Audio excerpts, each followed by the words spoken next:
Hello everyone, स्वागत है आपका हमारे चैनल पे। और आज है 16 मार्च और हम लोग क्या करेंगे, जो भी महत्वपूर्ण न्यूज़ है, जो भी एग्जाम में पूछे जा चुके हैं, उस टॉपिक को रिलेट करके यहाँ पे देख लेंगे। चलिए स्टार्ट करते हैं। यहाँ पे हमारे सुप्रीम कोर्ट ने फिर से जो है एसबीआई को फटकारा है, झकझोरा है।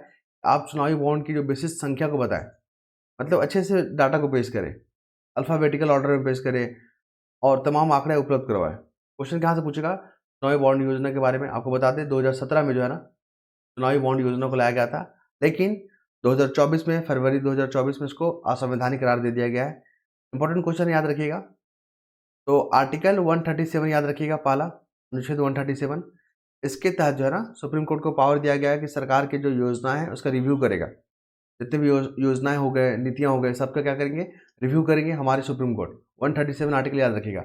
आर्टिकल 124 याद रखिएगा, इसमें जो है आपके सुप्रीम कोर्ट से डील करता है, सुप्रीम कोर्ट के बारे में प्रोविजन किया गया है जो क्वेश्चन एग्जाम में पूछे गए हैं। आपको ये भी बता दें कि जो हमारे सुप्रीम कोर्ट के जज होते हैं उसको अपॉइंट कौन करते हैं? हमारे राष्ट्रपति करते हैं। कौन? राष्ट्रपति करते हैं।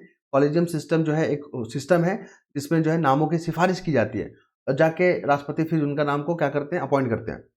कॉलेजियम सिस्टम हो गया। फिर आपको बता दें सुप्रीम कोर्ट के जो जज है ना 65 वर्ष तक बने रहेंगे। क्लियर है? 65 वर्ष तक अपने पद पे बने रहते हैं। ठीक, चलिए इसके बाद क्या देखेंगे? जब फाइनेंशियल इमरजेंसी देश में लग जाता है, आर्टिकल 360 याद रखिएगा, फाइनेंशियल इमरजेंसी के बारे में बात करता है। और यहाँ पर अगर इमरजेंसी लग गया तो इनकी वेतन भी कटौती करी जाएंगे, सिर्फ राष्ट्रपति के वेतन कटौती नहीं की जाती। यही सब एग्जाम में क्वेश्चन पूछा गया है।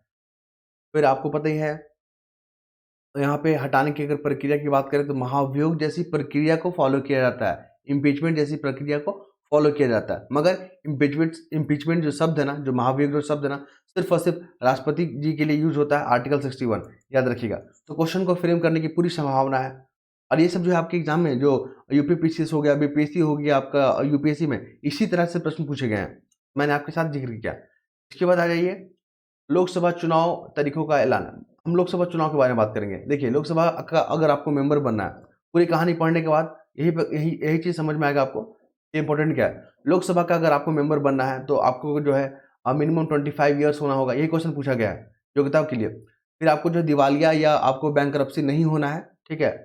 और आपको अनसाउंड माइंड का भी नहीं होना, बल्कि आपको एक जो है साउंड माइंड का होना है। और 25 वर्ष होना होगा, भारत का नागरिक होना होगा। ठीक, ये तमाम प्रोविजन को याद रखिएगा। लोकसभा का अगर आप मेंबर बनना चाहते हैं तो 25 ईयर्स जो है कम से कम आपका एज होना चाहिए। एक बार क्वेश्चन कैसे पूछा गया, बोला कि आपको संसद का मेंबर बनने के लिए जो है कितना जो है मिनिमम उम्र चाहिए। तो राज्यसभा के लिए तो 30 वर्ष होता है, लोकसभा के लिए 25 ईयर्स होता है। तो वहाँ पे दोनों ऑप्शन दिए गए थे, तो कंफ्यूज नहीं करना है। इसलिए जो इसका आंसर हो जाएगा 25, क्योंकि संसद में क्या होता है, राज्यसभा का मेंबर हो तभी आप एमपी कहलाओगे, लोकसभा का मेंबर हो तो एमपी कहलाओगे। तो मिनिमम यहाँ पे क्या होता है? 25 ईयर्स हो जाएगा आंसर। ठीक, चलिए आगे बात करेंगे यहाँ पे। तो निर्वाचन आयुक्त जो दो नए चुना है हमारे, कौन है? ज्ञानेश कुमार और सुखविंदर सिंह। दो नाम याद रखिए, वनडे एग्जाम के महत्वपूर्ण है। अपॉइंटमेंट कौन की है? राष्ट्रपति अपॉइंटमेंट की है। ठीक है, आर्टिकल 324 याद रखिएगा, ये हमारा डील करता है इलेक्शन कमीशन को। ये हमारा कॉन्स्टिट्यूशनल बॉडी है। ठीक है, इसका काम क्या है? देखिए इलेक्शन कमीशन कौन कौन सा जो है यहाँ पे इलेक्शन करवाता है? राष्ट्रपति, उपराष्ट्रपति, लोकसभा और विधानसभा। ठीक है, और विधान परिषद, ये तमाम जो यहाँ पे इलेक्शन करवाता है हमारा कौन? Election commission. और पंचायती राज सिस्टम का इलेक्शन कौन करवाता है? तो राज्य जो इलेक्शन कमीशन होता है, राज्य का, राज्य चुनाव आयोग, वो करवाता है। आपको ध्यान रखना है। ठीक है, चलिए आगे हम लोग बढ़ेंगे तो आगे देखने को मिलेगा हमें कौन सा आर्टिकल देखने को मिलेगा, मैं यहाँ पे हाईलाइट करके रखा हुआ। फिर आ रही सुप्रीम कोर्ट जो है सीए के खिलाफ याचिकाओं पर करेगा सुनवाई। सुप्रीम कोर्ट के बारे में अभी डील किया हमने, इसके डिटेल में नहीं जानेंगे। सीए के बारे में देख लीजिए। सिटीजन अमेंडमेंट एक्ट जो है याद रखिएगा। सीए का फुल फॉर्म क्या होता है? सीए का जो फुल फॉर्म है उसको याद रखिएगा। ये जो है आपके लिए काफ़ी महत्वपूर्ण रहेगा एग्जाम में। क्यों इंपॉर्टेंट रहेगा? क्योंकि पाकिस्तान से, बांग्लादेश से और एक और कौन सा है, आप पाकिस्तान, बांग्लादेश और अफगानिस्तान में जो भी माइनॉरिटी हैं, जो भी अल्पसंख्यक है, जिनको वहाँ पे प्रताड़ित किया जाता था, धर्म परिवर्तन के दबाव दिया जाता था, उनके साथ जो शोषण किया जाता था, तो इन तमाम चीज़ों को ध्यान में रखते हुए जो शरणार्थी भारत आ चुके हैं 2014 तक, उनको जो यहाँ पे क्या मिलेगा? नागरिकता मिलेगा। उसके लिए भी एसओपी है, एक स्टैंडर्ड ऑफ प्रोटोकॉल मेंटेन किया जाएगा। ऐसे नहीं कि किसी को भी दे दिया जाएगा। ठीक है, तो यहाँ पे याद रखिएगा उन शरणार्थियों को यहाँ पे नागरिकता देने का काम करेगा। और बहुत लोग जो है इस चीज़ का विरोध कर रहे हैं ना कि ये जो है भेदभाव का पूर्ण नीति है, लोगों की सिटीजन को छीन लेगा, ऐसा वैसा। ऐसा कुछ नहीं है इसमें। ये जो है, ये जो सीए जो है ना, सिटीजन अमेंडमेंट एक्ट, वो नागरिकता देने का काम करेगा, बल्कि नागरिकता को लेने का काम नहीं करेगा। ठीक है, चलिए इसके बाद आ जाइए यहाँ पे आर्टिकल के बाद आगे मूव करेंगे हम लोग। तो देखने को क्या मिलेगा हमें, आगे मूव करते हैं। मुझे तो यहाँ पर देखने को मिलेगा अगला जो आर्टिकल है वो क्या है, अगला जो आर्टिकल है हम लोग यहाँ पर देखेंगे। फिर हम लोग आगे बढ़ेंगे तो हम लोग आएंगे एडिटोरियल पेज पे, संपादकीय। यहाँ पे कोटेशन आप देखिएगा, आंसर मेन राइटिंग आप जब कभी लिखने का मौका मिलेगा या लिख रहे होंगे आप, तो ये आपको काफ़ी हेल्प करेगा। मार्टिन लूथर किंग वाला, ठीक है। यहाँ पे देखिए, किसी भी देश की जो समृद्धि है ना, उसके धन की प्रचुरता या इमारतों की भव्यता से पता नहीं किया जा सकता, ठीक है, बल्कि उस देश की शिक्षा, संस्कृति और चरित्र और मानसिक। तो हम लोग देख रहे थे कि यहाँ पे देखिए मार्टिन लूथर किंग का जो स्टेटमेंट है, कोटेशन है, आपको काफी काम करेगा यहाँ पे। जब भी आपको देश के बारे में या आपकी अर्थव्यवस्था के बारे में कोटेशन कराता है, तो आप इस कोटेशन का यूज कर सकते हैं। धन की प्रचुरता हो गया, इमारतों की भव्यता, जो यहाँ पे या निर्भर या नहीं बताती कि देश समृद्ध है, बल्कि वहाँ के शिक्षा को लेकर, संस्कृति को लेकर, चरित्र को लेकर, मानसिक खुलेपन को लेकर यहाँ पे क्या उसका पैमाना। ठीक है, चलिए सीधा हम लोग आते हैं आर्टिकल पे। तो आर्टिकल पे क्या देखने को मिलेगा यहाँ पे, कीमत की चुनाव। अभी देख रहे हैं कि इलेक्शन आ गया, तो अभी दामों को कम किया जा रहा है, ठीक है, कटौती किया जा रहा है। क्वेश्चन यहाँ से नहीं पूछेगा, क्वेश्चन पूछेगा इन्फ्लेशन, ठीक है, इसको महंगाई बोलते हैं। इसमें क्या होता है, परचेजिंग जो पावर होता है ना, पैसे का जो मूल्य होता है ना, वो क्या होता है, घट जाता है। सपोज कि आपको 10 रुपये में 10 जो है, पहले 10 जो है आप यहाँ पे बिस्किट खरीद पा रहे थे, अब उसके लिए आपको 15 रुपये देना होगा। तो क्या हो रहा है, यहाँ पे पैसे का जो है कीमत घट गया, ठीक है, इसी को इन्फ्लेशन बोलते हैं। और मार्केट में अगर मनी सप्लाई बढ़ जाए ना, उसको भी इन्फ्लेशन बोलते हैं। तो सरकार जो है जिस नीति को फॉलो करती है इन्फ्लेशन को कंट्रोल करने के लिए, उसको बोलते हैं फिजिकल रिस्पॉन्सिबिलिटी, माफ कीजिएगा, फिजिकल पॉलिसी, ठीक है। और जो आरबीआई है, और आरबीआई जो इस नीतियों से निपटने के लिए जो नीति बनाते हैं, उसको बोलते हैं मॉनेटरी पॉलिसी। ये जो एग्जाम में पूछे गए हैं, आपको याद रखना है, ठीक है। फिर हम लोग आगे जब बढ़ेंगे तो यहाँ पर देखने को मिलेगा बेहतरी की उम्मीद।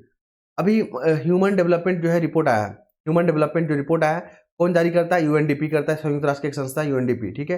भारत की रैंकिंग कितना दिया है, भारत की जो रैंकिंग दिया है 134 दिया है, 134। पहले कितना था, 135। याद रखिएगा वन डे एग्जाम के लिए। और इसका पैमाना देख लीजिए, क्या क्या यहाँ पे इंडिकेटर यूज होता है। तो मानव विकास सूचकांक की अगर हम लोग बात करें तो जीवन की प्रत्याशा, ठीक है, लाइफ एक्सपेक्टेंसी की बात करता है। फिर शिक्षा की बात करता है, प्रति व्यक्ति आय पे बात करता है। ये इंपॉर्टेंट एग्जाम में पूछे गए हैं, ठीक है, स्टेट बीसीएस में और यूपीएससी में भी स्टेटमेंट बना के यहाँ पर पूछा गया, तो आप इसको याद रखिएगा। ये पूरा आर्टिकल में ये चीज समझ में आएगा आपको। फिर हम लोग बात करेंगे चीन की सैन्य रणनीति। आपको पता ना, मालदीव को लेकर बहुत न्यूज में आया था, मालदीव, ठीक है, ये अपना प्यारा सा भारत है, यहाँ पे श्रीलंका है, यहाँ पे मालदीव है, यहाँ पे हमारा लक्षद्वीप है। लक्षद्वीप का जो आपका मिनी कॉय है, ठीक है, और ये मालदीव है, उसके बीच में 8 डिग्री चैनल जो है पास करता है। ये भी एग्जाम में पूछे गए हैं। यहाँ पे आपको एटॉल्स देखने को मिलेगा, यहाँ पे और यहाँ पे कक्षवाला पे भी एटॉल देखने को मिलेगा, मगर सुंदरबन पे एटॉल देखने को नहीं मिलेगा, जिसको प्रवाल भित्ति बोलते हैं। तो यहाँ पे ये भी क्वेश्चन पूछा गया था यूपीएससी में, कहाँ पे आपको एटॉल्स देखने को मिलेगा, ठीक है।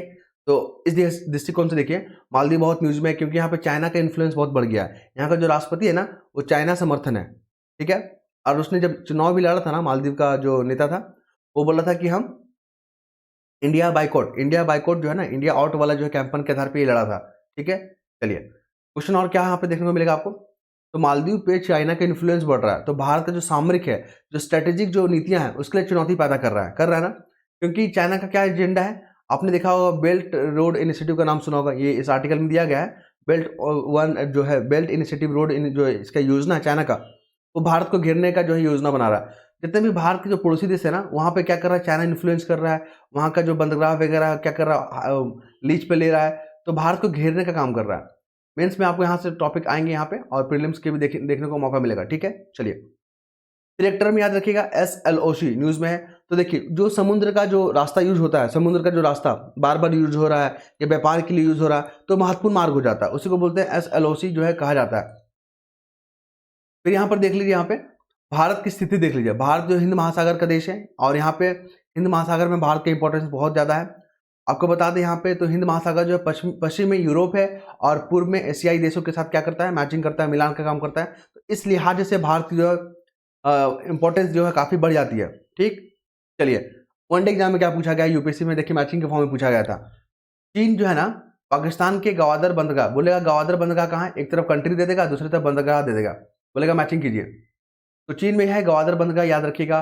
फिर है आपका श्रीलंका का हम्बन टोटा, श्रीलंका में हम्बन टोटा बंदरगाह, ये भी चाइना ने लीज पे ले लिया है। और बांग्लादेश में चिटगांव जो है ये भी चाइना जो यहाँ पे डील कर चुका है इसके साथ। म्यांमार में सितवे परियोजना है, ये भी जो है ले चुका है चाइना। और मालदीव में निर्जन द्वीप, यहाँ पर भी बाहर जो है चाइना इन्फ्लुएंस कर चुका है। ठीक है, ये तमाम जो है भारत के जो पड़ोसी देश है वहाँ से अपने संबंधों को मजबूत करके चाइना भारत को घेरने का कोशिश कर रहा है।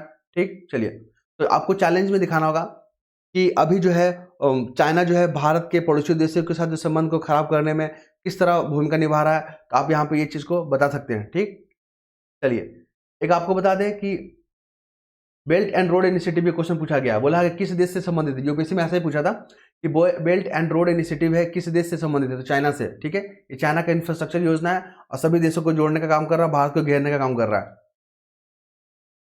फिर हम लोग बात करेंगे अगले मुद्दे पे, तो हम लोग देखेंगे यहाँ पे, देखिए कल हमने एक जो है बात किया था, यहाँ पर देखने को मिलेगा, मैंने हाईलाइट किया हुआ है। देखिए जो एग्जाम के लिहाज से महत्वपूर्ण है उसी को देखेंगे।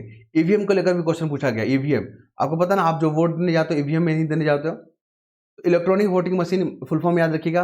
वीवीपैट का भी जो है आप यहाँ पे क्या कीजिएगा, यहाँ पे नाम उसका फुल फॉर्म याद रख लीजिएगा। आजकल जो है स्टेट पीसीएस जो है फुल फॉर्म पूछ रहा है। ठीक है, जैसे चैट जीपीटी का पूछ लिया था, चैट जीपीटी का, फिर सेल्फ हेल्प ग्रुप का फुल फॉर्म पूछा जा रहा है एग्जाम में।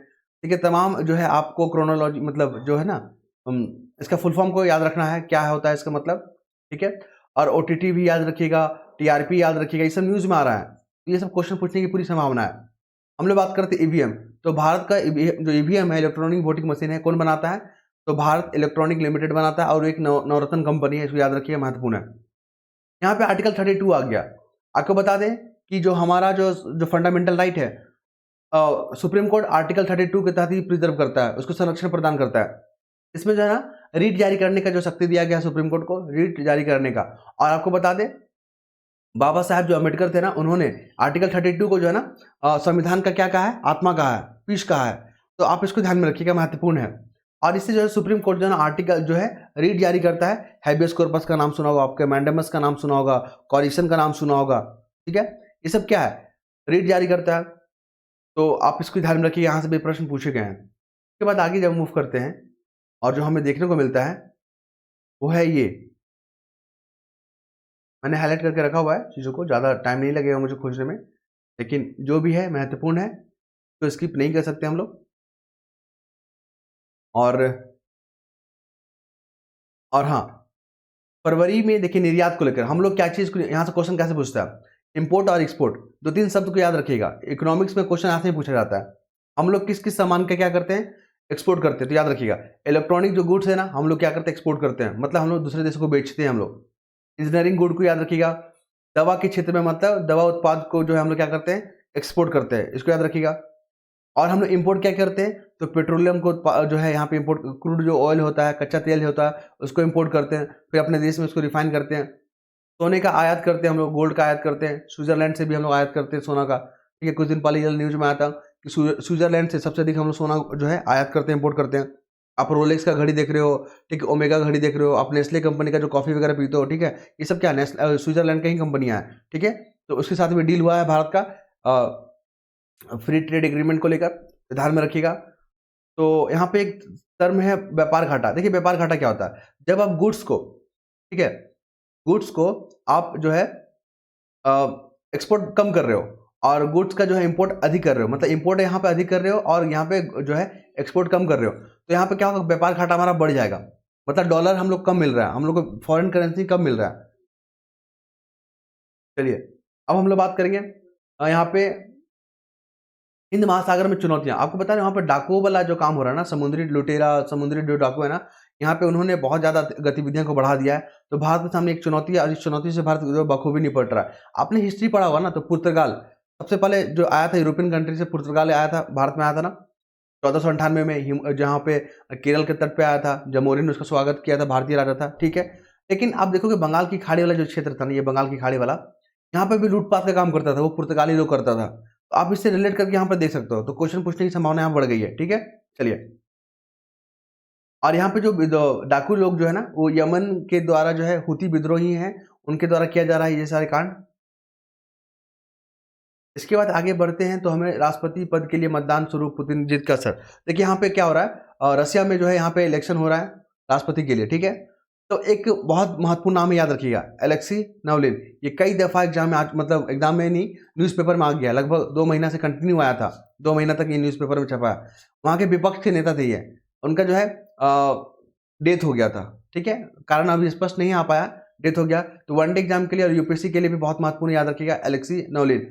और अगर आपका पॉलिटी से क्वेश्चन पूछना होगा तो यहाँ पर विपक्ष का जो है ना भूमिका को लेकर यहाँ से क्वेश्चन पूछ सकता है कि विपक्ष को जो है नेता बनने के लिए क्या क्या क्राइटेरिया चाहिए, विपक्ष का स्टेटस कब प्राप्त होता है आपको, किस पार्टी को जो है विपक्ष का नेता यहाँ पर करार देंगे, तो यहाँ तमाम पहलुओं को यहाँ पर देखना होगा।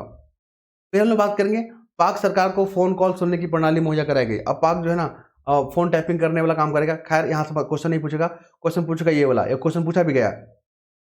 आपको पता ही इजरायली जो कंपनी है NSO group, Israeli company NSO group, ये इंपॉर्टेंट है, याद रखिएगा इसको। और एनएसओ ग्रुप जो है ना, यही पेगासस जो है ना स्पाईवेयर बनाई थी, जो भारत में जो काफी न्यूज में आया था, इंडिया में बहुत सारे जो है यहाँ पे फोन कॉल को क्या कर रही, टाइपिंग का काम कर रही थी, ठीक है, स्पाई का काम कर रही थी। तो पेगासस याद रखिएगा, ये क्या है, स्पाईवेयर है, और ये इजराइल के द्वारा बनाया गया था। भारत इसका बहुत आपत्ति भी जताया था, ठीक है। चलिए, जो हो गया यहाँ पे सीएए भारत का आंतरिक मामला है, ऐसा क्या हो गया कि भारत ने इसको आंतरिक मामला कह रहा है। देखिए, अमेरिका के जो एम्बेसडर राजदूत है ना यूएनओ में, बोल रहे थे कि भारत जो है ना का जो सीएए है, सिटीजन अमेंडमेंट एक्ट है ना, तो उसको वो जो है ना भेदभाव वाला नीति है, ठीक है, वो राजनीतिक से प्रेरित है।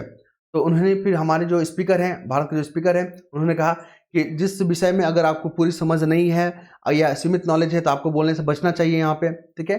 और ये सीएए जो है ना भारत का आंतरिक मामला है। आप भारत जो है कि डाइवर्सिटी वाला देश है, ठीक है, बहुलवादी जो है वहाँ पे कल्चर वाला देश है, तो वहाँ पे चीज़ों को प्रिजर्व करना हमारी जो है संस्कृति है, ठीक है। तो ये आर्टिकल यहाँ पे देख सकते हैं। कुल मिलाकर यहाँ पे यही बात होगा, वही कि 3 जो देश है, याद रखिएगा, पाकिस्तान, अफगानिस्तान, बांग्लादेश, कौन कौन सा बाउंड्री शेयर करता है किन किन देशों के साथ, ये भी देख लीजिएगा, न्यूज़ में रहेगा, वहीं से क्वेश्चन पूछने की संभावना है, ठीक है। पाकिस्तान के साथ जो हमारा जो लाइन है वो है आपका रेड क्लिफ लाइन है, याद रखिएगा। बांग्लादेश का के साथ भी जो है रेड क्लिफ लाइन है, और चाइना के साथ हमारा क्या है, मैकमोहन लाइन है। अफगानिस्तान के साथ क्या है, डुरंट लाइन है। ये सब चीज़ को याद रखिएगा, एग्जाम में क्वेश्चन पूछे गए हैं।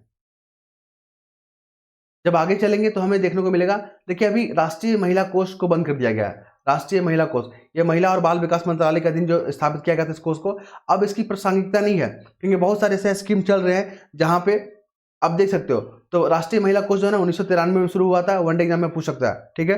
क्योंकि आपने देखा होता है अभी जो पोषण जो अभियान है, पोषण जो नाम है, ठीक है, जिसको पहले मिड डे मील के नाम से जानते थे, उसका नाम पोषण जो है पीएम पोषण कर दिया गया। तो इस तरह के क्वेश्चन पूछे गए हैं।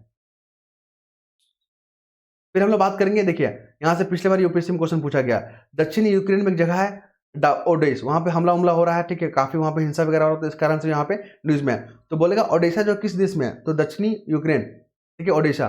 तो पिछले बार क्वेश्चन पूछा गया, तो इस बार भी संभावना है कि ऑप्शन में डाल के पूछ सकता है, याद रखिएगा। फिर हम लोग बात करेंगे अगले मुद्दे पे, तो हमें देखने को मिलता है स्पोर्ट्स में। स्पोर्ट्स में क्या कैसे पूछता है कि कौन सा खिलाड़ी का किस खेल से संबंधित है। अब जो है स्टेट पीसीएस और वनडे में पूछता है, यूपीएससी में बहुत कम ही देखने को मिलता है स्पोर्ट्स सेक्शन से। पहले 2018 तक 19 तक पूछा गया था, लेकिन अब जो है नहीं देखने को मिल रहा है ये सब चीज़, लेकिन फिर भी हमें जो ध्यान रखना ही होगा। तो महेश भूपति, याद रखिएगा, इनका जो संबंध है टेनिस खिलाड़ी से, टेनिस प्लेयर, ये पहला फैक्ट ये हो गया। दूसरा देख लीजिए, जमीनी स्तर पर प्रतिभाओं को तलाशेगी हॉकी इंडिया। तो यहाँ पे 2 शब्द है, एक गोलकीपर हो गया और ड्रैग फिल्कर हो गया। ये दो जो टर्मिनोलॉजी है किस खेल से जुड़ा हुआ है, तो याद रखिएगा हॉकी से जुड़ा हुआ है, ठीक है, यही क्वेश्चन पूछने की संभावना है। इसके बाद मुझे स्पोर्ट्स में कुछ खास नजर नहीं आ रहा है, अगर आपको लगता है तो आप इसको पढ़ने के लिए पूरी स्वतंत्र है। आई होप चीज़ों को आप समझ पा रहे होंगे, और हमने जिस तरह का प्रयास किया है यहाँ पे सिंपल तरीके से रखने को, और किस तरह से क्वेश्चन पूछे गए एग्जाम में, उस दृष्टिकोण को यहाँ पे परोसा है आपके सामने। और आपसे अनुरोध है कि हमने जो है पेपर का डेली सीरीज जो है ना लगभग 9 बजे तक हमारा चैनल पे अपलोड हो जाता है, और पीडीएफ भी जो है टेलीग्राम ग्रुप में जो शेयर कर दी जाते हैं। तो जो भी इंटरेस्टेड है आप लोग टेलीग्राम को ज्वाइन कर लेंगे, और जितने भी पेपर न्यूज़पेपर है ना, आप ऐसा नहीं कि पुराना है तो उसको आप नहीं देखें, आप उसको देखिएगा तो आपको जो है ना काफ़ी जो है हेल्प करेगा, क्योंकि वहाँ पे ऐसे ऐसे टॉपिक को डिस्कस किया गया जो आपके आने वाले एग्जाम के लिए काफ़ी महत्वपूर्ण है। तो आप लोग प्लीज़ उसको देखिएगा। धन्यवाद।